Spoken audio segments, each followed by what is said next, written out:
Sa ating lahat. Kaway-kaway po, kaway-kaway. Ayan. Alam po, masaya ako dito lagi sa Villa Prinsa. Maliwalas po yung ambience. At salamat din po sa pagkakataon na ako ay binigyan ng share para magbahagi sa inyo ng ating konteksto. So, sisimulan ko po ito sa pagbanggit ng dalawang mahalagang lugar sa buhay ni Jesus, ang Nazareth at ang Jerusalem. So, sa kaalaman po ng lahat, si Jesus po ay nanirahan sa Nazareth. Ayon po sa aking pagsasaliksik, 2 taong gulang pa lang po ay nakatira na sila sa Nazareth. Kasama po ang kanyang mga magulang na si Maria at Jose. So, kung bibigyan po natin ng pansin ang Nazareth, ito po ay isang maliit na lungsod na hindi prominente. Ibig sabihin, hindi siya famous. At siya po ay nasa maburol na lugar sa rehiyon ng Galilea. At kung atin pong pag-uugnayin ang Nazareth at ang Jerusalem, 3 araw po na paglalakbay mula Nazareth papuntang Jerusalem. At ito po ay may layong 104 kilometers na mayroong na mayroong 64 miles. So, nung araw po, walang mga sasakyang masyado. Talagang naglalakad. Kaya kung gugunitain po natin yung paglalakbay ni na Jose at Maria noon, na walang tumanggap sa kanila, napakalayo po. At paano po natin sasabihin o alalahanin o titingnan yung pagkabata ni Jesus? So, inilalahad po sa mga talatang nabanggit kung paano lumaki si Jesus. Isang batang maganda ang pangangatawan, malawak ang karunungan, at kalugod-lugod sa Diyos at sa mga tao. Dito po ipinahayag na siya bilang tao ay hindi nawalan ng paggalang sa kanyang mga magulang at ganun din po ng pagsunod sa ating Diyos Ama. Ngayon po, dadako tayo sa Jerusalem. May kaugalian po ang mga Hudyo na tinatawag na mitzvah, na pagdating daw po ng 12 years old, itinatalaga ang batang lalaki sa templo. Pero bibigyan din ko po dito na hindi ito naganap kay Jesus. Although siya po ay dinala sa templo ng kanyang mga magulang noong 12 years old siya. Doon po sa ating pagbasa, di po ba sila ay naglakbay papunta sa Jerusalem dahil pista ng Paskwa. Kaya nga doon, nung kasama nila si Jesus, biglang nawala. Actually, hindi rin talaga naman yun nawala. Dahil sa misyon ng Panginoon, alam niya, sa murang edad niya, na siya ay may gagampaning mahalagang misyon. Kaya nga siya ay nanatili sa templo. At makikita rin po na itong si Jesus bilang tipikal na bata ay ipinakikita na lumaki sa isang tipikal na pamilya. Ibig sabihin po, normal ang pagkalaki niya sa pamilya, ordinaryong pamilya bilang ordinaryong bata. Ngayon po,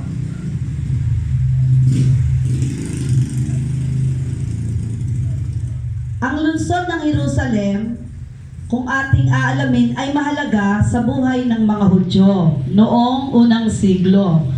At pinangyarihan din po ito ng ilan sa pinakamahalagang kaganapan sa buhay at ministeryo ng Panginoong Hesukristo.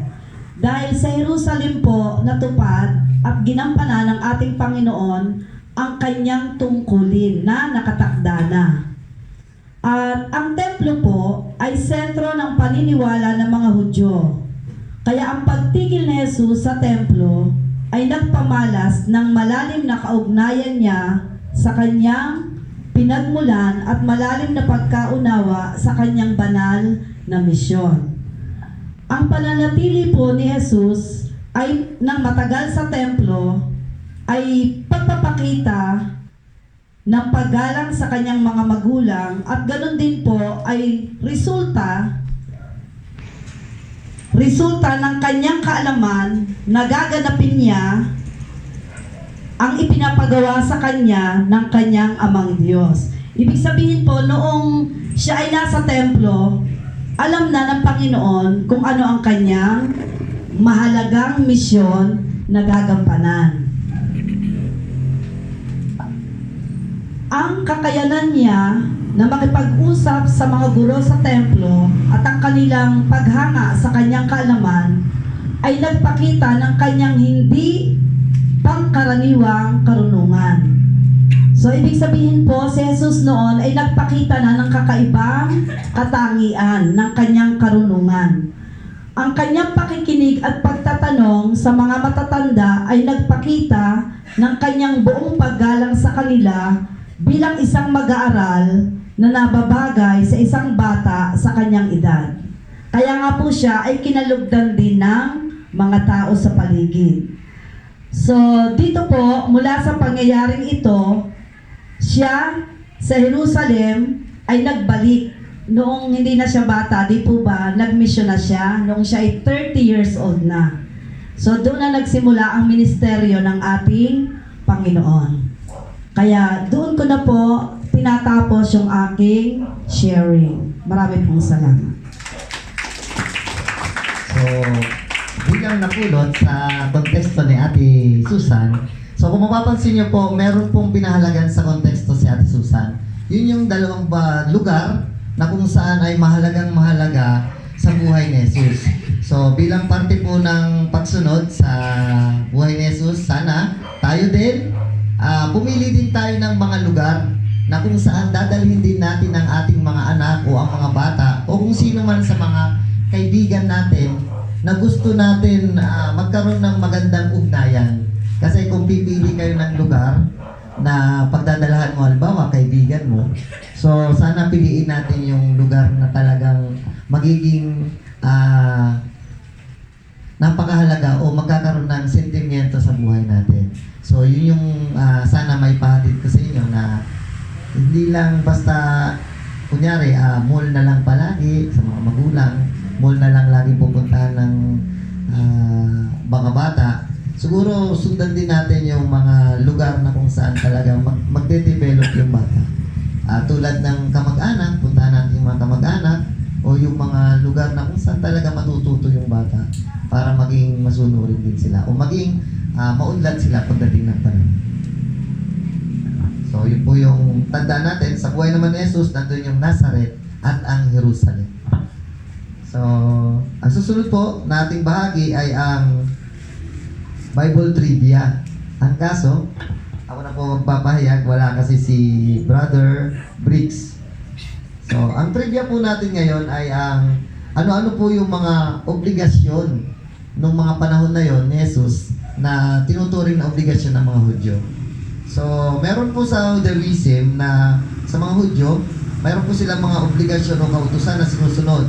Meron pong pang-araw-araw, lingguhan o tahunan. So, ang una pong obligasyon nila ay ang manalangin. So, meron po silang tatlong uri ng panalangin. Ang panalangin sa umaga, ang panalangin sa hapon, at ang panalangin sa gabi. Ang panalangin po sa umaga, ang tawag po doon ay tefila. Ito po ay nagpapahayag ng kanilang dedikasyon sa pasasalamat at pananampalataya sa Diyos. So sinisimulan po pala nila ang araw na yon sa pamamagitan ng pasasalamat. At ang sumunod po nilang panalangin ay sa hapon. Ito naman po ay ang oras ng pagninilay at pagbabalik loob sa gitna ng araw na nagpapakita ng patuloy na ugnayan sa Diyos kahit abala sa trabaho o pang-araw-araw na gawain. So mayroon po silang dalawang uri-uri ng panalangin sa hapon. Yung tinatawag nilang Mincha Gedola, ito po ay sinisimulan ng mula 12:30 p.m. pataas. Pero pagdating po ng 3:30 p.m., ang tawag naman po doon ay Mincha Ketana. So, para sa atin, di ba po meron din mga yung Holy Hour? 3 o'clock prayers. So, sa gabi naman po, ang tawag sa kanilang panalangin ay ang Ma'ariv. Hindi po ito sapilitan, sabi sa nila. Pero tulad ng Satcharet at Mincha, nagiging kaugalian na po ito ng mga Hudyo. Ito po ay isang mahalagang paraan upang tapusin ang araw sa pamamagitan ng panalangin at pagninilay. Dito po pinahalagahan ng mga Hudyo ang kanilang patuloy na koneksyon sa Diyos kahit sa oras ng gabi. So ang ikalawang obligasyon po nila ay tinatawag na Shema Yisrael. Isang mahalagang panalangin na sinasambit sa umaga at gabi. Tapos ang pangatlo po ay ang pag-aaral ng Torah. Ang pag-aaral ng Torah ay isang patuloy na obligasyon sa mga Hudyo. So sila po ay nag-aaral din po. At ang ikaapat po ay ang paglagay ng tefillin. Ito po ay ginagawa ting umaga ng mga lalaking Hudyo maliban sa Shaba at mga fiesta. Tefillin. Meron bang design? And then ang ika-5 po ay ang kosher diet. Diet po ba? Okay, so pagsunod sa mga batas ng pagkain, kashrut. Tulad ng hindi pagkain ng baboy o shellfish at paghiwalay ng dairy at meat. So, meron po pala talagang dietary rules ang mga Hudyo. Kahit pala nung araw. At ang ika-6 po ay ang tzedakah. Tzedakah o pagbibigay ng kawang gawa. Ito ay isang obligasyon, ang pagtulong sa mga mahihirap. So, ang sumunod naman po na obligasyon ng mga Hudyo nung araw ay ang lingguhan o ang weekly Jewish obligation. So, ang tawag po doon ay ang Shabbat o ang Sabat, pinakamahalagang linggong obligasyon. Nagsisimula tuwing Biyernes ng paglubog ng araw at magtatapos sa Sabado ng gabi. So, yun po yung Sabat. Ito po ay ginagawa sa pagtigil sa trabaho, pagsisindi ng kandila, pagdarasal sa sinagoga, at pagsasama-sama ng pamilya para sa Sabbath meal. So, ang ikalawa pong lingguhang gawain ay ang pagpunta sa sinagoga. So, karaniwan tuwing Sabat at sa ibang araw ng panalangin. So, ang sinagoga po ay yung parang munting dalanginan nila. So, ang templo po ay yung mas malaki na parang Mecca kung sa Muslim. Tapos ito po yung taunan na gawain o obligasyon ng mga Hudyo. So, ang tawag po doon ay, may 3 pangunahing pista po sila na tinatawag. Ang una po ay ang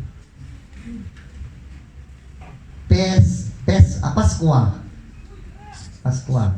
So, taunan. Ito po ay paggunita o pag-alaala sa paglaya ng mga Israelita mula sa pagkaalipin ng Ehipto. Ang mga Hudyo ay nagdadala ng korban o peskwang handog sa mga templo. Ang ikalawa po ay ang Pentecost Feast. Pentecostal. Shabu. Bawal yun. Bawal yun, pero sa kanila, nung araw na yon, Shabu ang tawag. So, ito po yung Pentecost Feast. Shavuot. Shavuot. Shavuot. Pentecostes. So, ito po yung paggunita sa pagbibigay ng Torah sa bundok ng Sinai. Nagdadala sila ng mga unang bunga sa templo bilang pasasalamat. And then, ang ikatlong festival po nila ay yung tinatawag nilang Sukkot.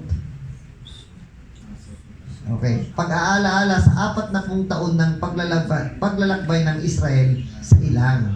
Nagdadala naman sila ng mga handog at nagtitipon sa templo upang sumamba. So ito po yung 3 taunang obligasyon ng mga Hudyo. So tayo po ba mga Katoliko, ano po ba yung obligasyon natin? Maliban doon sa Sunday. So meron po tayong obligations yung January 1, yung Motherhood of Mary, December 8, Immaculate Conception, and then December 25 ay birthday ni Jesus. Holy Week. Solemnity. Holy Week. Saka yung Holy Week. So yun po yung mga obligation ng mga Katoliko sa ngayon. So ito po ay mga ilan lamang sa mga nabanggit na obligasyon o tungkulin ng mga Hudyo nung araw. So bilang trivia. So ako po ay may isa pang trivia. So tingnan nyo nga po yung inyong katabi. Tingnan nyo, gamasin nyo nga. Gamasin? Ang tawag doon yung... Damahin. Yung tenga ng tenga ng katabi nyo. Di ba, ano tawag doon? Yung... Sukatin. Sukatin nyo nga po kung ganyan nga po. Yan, ganyan. Okay, tanggalin niyo po ngayon. Okay, tapos ngayon ilapit niyo po sa ano niyo. Puso. Yan. So, ano pong hugis nun? Puso. Heart. Okay. So, dito po, ang mga bata ay tunuruang makinig para po umunlad. So, ganun din po tayo. Meron pala tayong kalahating tenga na kapag idinigit natin, sa pakikinggan natin, ibig sabihin po nun ay puso.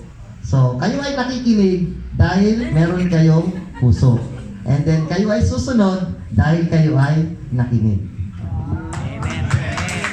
So, magandang trivia po. Meron kalahating puso sa akin, kalahating puso sa kanya. Pag pinagsama natin, makikinig ako sa kanya, pakikinggan niya din ako, magmamahalan kami na rin. Yun, ng puso sa puso. Hindi lang nakikinig sa tenga, kundi nakikinig din sa puso.